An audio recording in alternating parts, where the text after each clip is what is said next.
بسم اللہ الرحمن الرحیم۔ پیغمبر آخر جبا حضرت محمد صلی اللہ تعالیٰ علیہ وسلم کا جب وصال ہوا اور آپ کے جسد اطہر کو جب قبر پہ رکھ کر مٹی گرائی جانے لگی، عین اس موقع پر ایک صحابی حضرت مغیرہ بن شعبہ رضی اللہ تعالیٰ عنہ نے قصداً اپنی انگوٹھی قبر مبارک میں گرا دی۔ امیر المومنین حضرت علی کرم اللہ تعالیٰ وجہ کریم اس موقع پر موجود تھے۔ آپ نے حضرت مغیرہ کو حکم فرمایا اپنی انگوٹھی نکال لو۔ یوں حضرت مغیرہ قبر اطہر میں اترے اور رسول اللہ صلی اللہ تعالیٰ علیہ وسلم کے قدم مبارک کو مس کیا اور اپنی انگوٹھی لے کر باہر نکل آئے۔ یعنی آپ سب سے آخری شخص ہیں کہ جنہوں نے رسول اللہ صلی اللہ تعالیٰ علیہ وسلم کے جسم اطہر کو چھوا تھا۔ امیر المومنین حضرت سیدنا عمر فاروق رضی اللہ تعالیٰ عنہ کے دور خلافت میں مغیرہ بن شعبہ کوفے کے عامل تھے۔ ابن صحاب سے مروی ہے کہ حضرت عمر قیدیوں میں سے جو لوگ بالغ ہوتے تھے انہیں مدینہ آنے کی اجازت نہیں دیتے تھے۔ ایک مرتبہ آپ کو کوفہ کے عامل مغیرہ بن شعبہ نے ایک خط لکھا کہ میرے پاس ایک ایسا کاریگر غلام ہے جو لوہار بھی ہے، بڑھئی بھی ہے اور نقاش بھی، لیکن چونکہ امیر المومنین آپ نے بالغ قیدیوں کے مدینہ داخل ہونے پر پابندی عائد کر رکھی ہے تو یہ مدینہ داخل نہیں ہو سکتا۔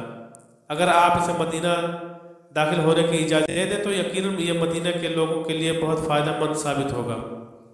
حضرت عمر فاروق رضی اللہ تعالیٰ عنہ نے جب اس شخص کے بارے میں اپنے عامل سے اتنا کچھ سنا تو خیال کیا ایسا شخص یقیناً مدینہ کے باسیوں کے لیے نہایت سود مند ہو رہے گا۔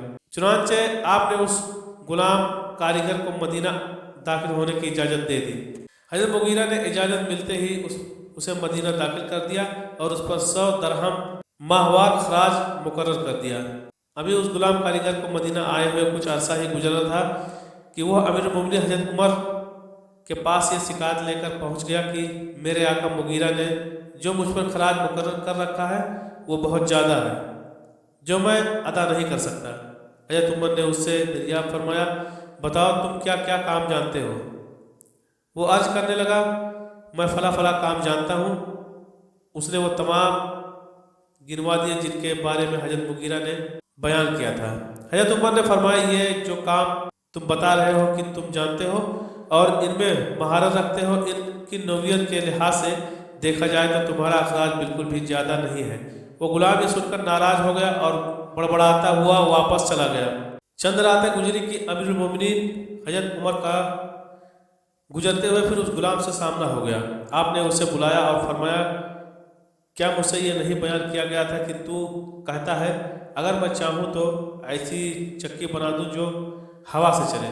غلام ناراض اور ترس رو ہو کر امیر المومنین کی طرف متوجہ ہوا اور جواب دیا میں آپ کے لیے ضرور ایک ایسی چکی بناؤں گا جس کو لوگ بیان کیا کریں گے۔ یہ کہہ کر غلام نے پشت پھیری اور چلتا بنا۔ حضرت عمر اپنے ہمراہ ساتھیوں کی طرف متوجہ ہوئے اور فرمایا اس غلام نے مجھے ابھی قتل کرنے کی دھمکی دی ہے۔ دوستوں امیر المومنین حضرت عمر بن خطاب رضی اللہ تعالیٰ عنہ کو دھمکی دینے والا غلام ابو لولو فیروز نہاوندی تھا۔ یہ ملعون صرف دھمکی کی حد تک ہی نہیں رہا بلکہ اس واقعے کی چند راتیں گزرنے کے بعد ایک خنجر لیے صبح کی تاریکی میں مسجد کے کسی گوشے میں چھپ کر بیٹھ گیا اور برابر وہی رہا یہاں تک کہ امیر المومنین فجر کی نماز کے لیے لوگوں کو جگاتے ہوئے وہاں پہنچ گئے۔ جیسے ہی حضرت عمر اس بدبخت کے قریب ہوئے تو اس نے تیز خنجر سے آپ پر حملہ کر دیا اور خنجر کے تین وار آپ پر کیے، جن میں سے ایک وار آپ کو ناف کے نیچے لگا جو گہرا تھا اور اس نے پیٹ کی اندرونی کھال تک کاٹ ڈالی۔ پھر وہ مسجد میں موجود دوسرے لوگوں پر ٹوٹ پڑا اور 11 مزید نمازیوں کو بھی خنجر کے وار سے زخمی کر دیا اور آخر میں آپ اپنے ہی خنجر سے خودکشی کر لی۔ ایک اور روایت میں ہے کہ اس نے کل 13 لوگوں کو زخمی کیے تھے جن میں سے صرف 4 زندہ بچے تھے اور بقیہ 9 شہید ہو گئے تھے۔ بعضوں کے نزدیک 9 بچے تھے اور 4 شہید ہو گئے تھے۔ حضرت عبداللہ ابن عباس رضی اللہ تعالیٰ عنہ سے مروی ہے کہ ابو لولو مجوسی اور آتش پرست تھا جو کہ ایرانی مجوسی فوج کا سپاہی تھا اور جنگ قادسیہ میں غلام کے طور پر قیدی ہوا تھا۔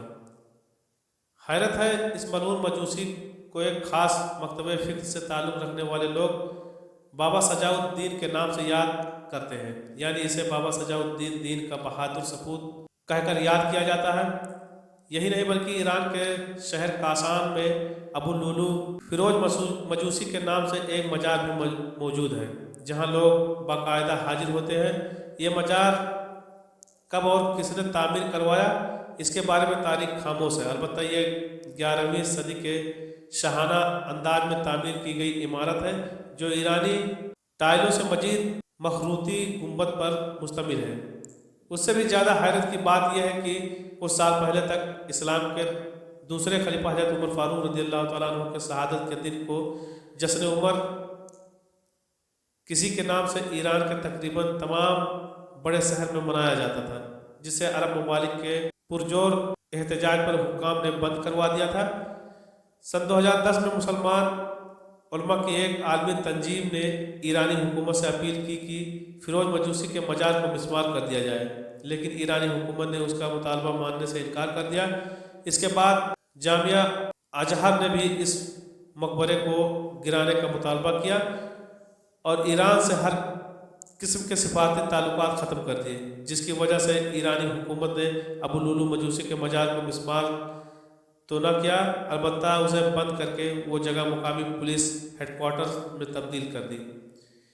فیروز مجوسی کے نام سے منسوب یہ مزار کم سے کم 60 کلومیٹر کے فاصلے پر کاسان فانس روڈ ایران میں واقع ہے، جسے آج بھی ملاحظہ کیا جا سکتا ہے۔ دوستوں، کثیر علماء و سیرت نگرانوں کا اس بات پر اتفاق ہے کہ ابو لولو فیروز مجوسی اپنے اصلی دین یعنی آتش پرستی پر قائم تھا، جیسا کہ حضرت ابن عباس رضی اللہ تعالیٰ عنہما کا قول ہے کہ ابو لولو مجوسی اور آتش پرست تھا۔ اگر بالفرض اس کے مسلمان یا کافر ہونے میں کوئی فیصلہ نہ ہو سکے، تب بھی وہ ایک منافق اور قاتل تھا کہ جس نے اپنے دل میں منافقت رکھتے ہوئے عالم اسلام کی ایک عظیم شخصیت کو چھپ کر بے دردی سے قتل کیا اور پھر خودکشی کر لی۔ اس حقیقت کو مد نظر رکھتے ہوئے یہ فیصلہ کرنا آسان ہو جاتا ہے کہ اس کے مزار کی کیا حقیقت ہو سکتی ہے۔ دعا ہے رب العالمین ہمیں ہر ظالم کے ظلم سے